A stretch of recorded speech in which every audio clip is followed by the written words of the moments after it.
are cast in prison. Devaki and Nanda are cast in prison. You have to get them out. You have to come to Mathura and fight Kamsa.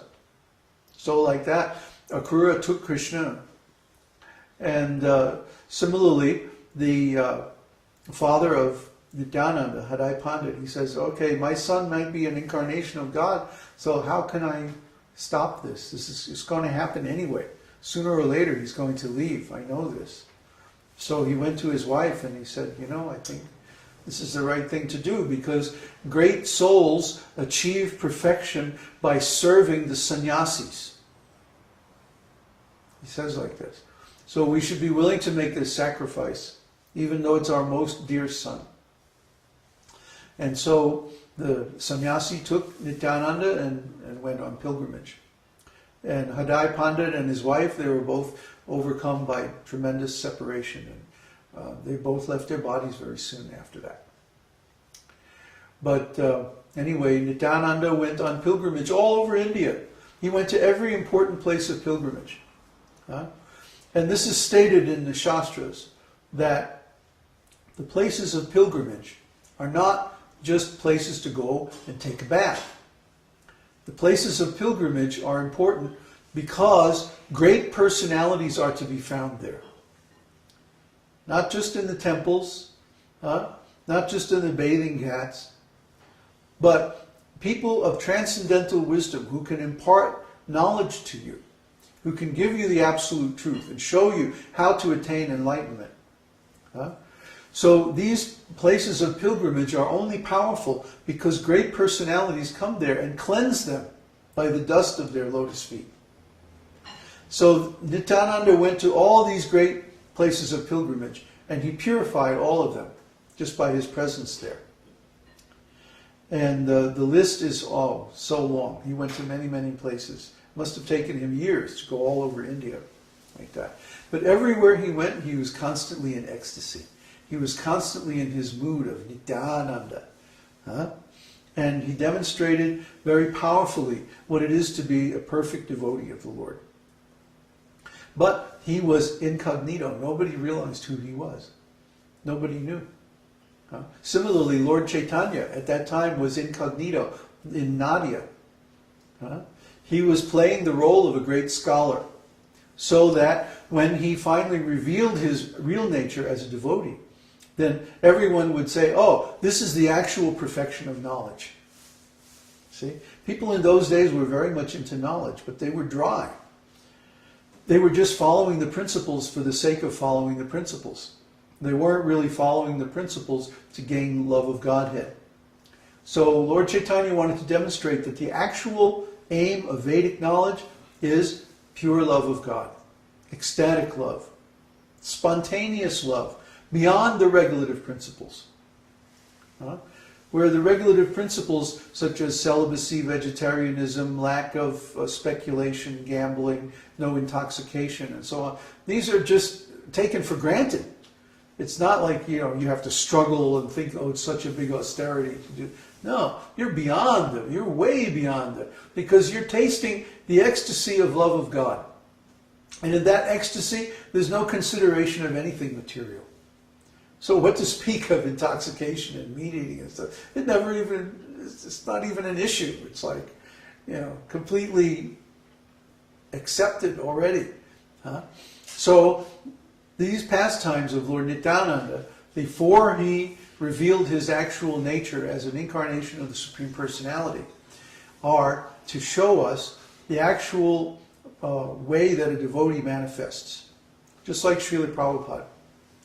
When Srila Prabhupada was 5 years old, he organized a huge festival of all the neighbors in his block.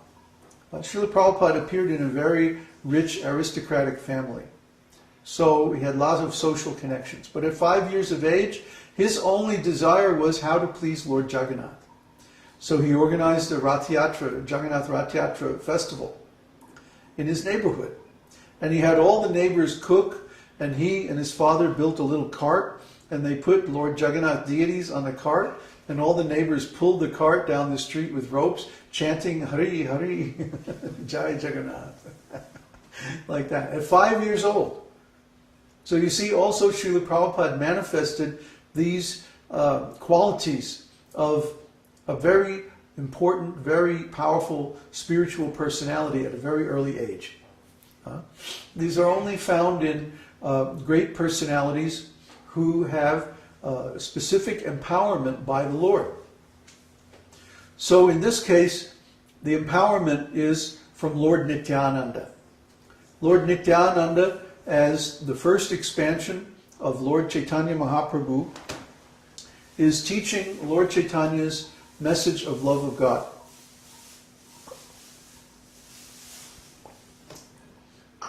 Not simply by quoting scriptures, but by example. He was showing this ecstatic nature of the devotee. So as soon as Lord Chaitanya revealed himself, then Lord Nityananda came to Nadia to join him. And the story of their meeting is really amazing. Lord Chaitanya said, there is a great personality coming. I had a dream last night that a beautiful chariot pulled up in front of my house. And in this chariot was a great personality with a very tall body. And he was carrying a club as big as a pillar over his shoulder. And he spoke in a very deep voice like thunder. Where is Nitai Pandit? Nimai Pandit. Where is Nimai Pandit? Is this his house? And then when he got down off the chariot and he came into the house, he said, I am your brother. I am here to serve you now. Like that. And that was the end of the dream. So Lord Chaitanya said, he's here somewhere. I know he's here. You have to go find him. So he sent Haridas Thakur and Gadadhar Pandit to find him. So they searched all over Nadia for 9 hours. They couldn't find him. And Lord Chaitanya arranged this pastime just to show that Lord Nityananda is very esoteric. He's so esoteric. Nobody can find him on their own. You see? Nobody can find the Guru on their own. Nobody can recognize the Guru by their own intelligence. Nobody can find the Guru by their own power. Sometimes people search for a Guru, and they may search and search and search and search and not find. That was my experience also. When I decided I wanted to be engaged in spiritual life full time, I went looking for a Guru. I was on the West Coast at the time, and I looked all up and down the West Coast, and I couldn't find Guru. I couldn't find anyone that I would accept as Guru. Maybe others would accept, but I wouldn't. But then, by divine arrangement, I met Srila Prabhupada through my music teacher, Ali Akbar Khan. He says, "Oh, if you really want to know the essence of this transcendental sound vibration, then you have to meet Srila Prabhupada." So I went there, and I met my Guru like that. It always happens by Krishna's arrangement. It doesn't happen by your own arrangement. It can't happen by your own effort. It has to be a revelation of God. Because Guru is transcendental. Guru is esoteric. Guru is outside of this material world. You can't see in the beginning, but he's outside this material world. He doesn't live in this world. He only has one finger in this world. Everything else he's outside. This is Guru. That means he's self-realized. He knows his spiritual identity. He knows his spiritual form. He is engaged in spiritual pastimes with Krishna on the spiritual platform. That is Guru. So Nityananda was like that. Therefore, nobody could find him by their own efforts. But Lord Chaitanya had to show them. He said, "Come on." And he was laughing. "I have to show you where he is. You'll never find him by yourself."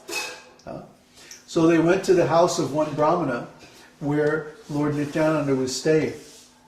And Lord Nityananda was sitting there in the courtyard, and he was completely in meditation. He had this little smile on his face, and he was just sitting there absorbed in himself. Every once in a while he would laugh a little bit.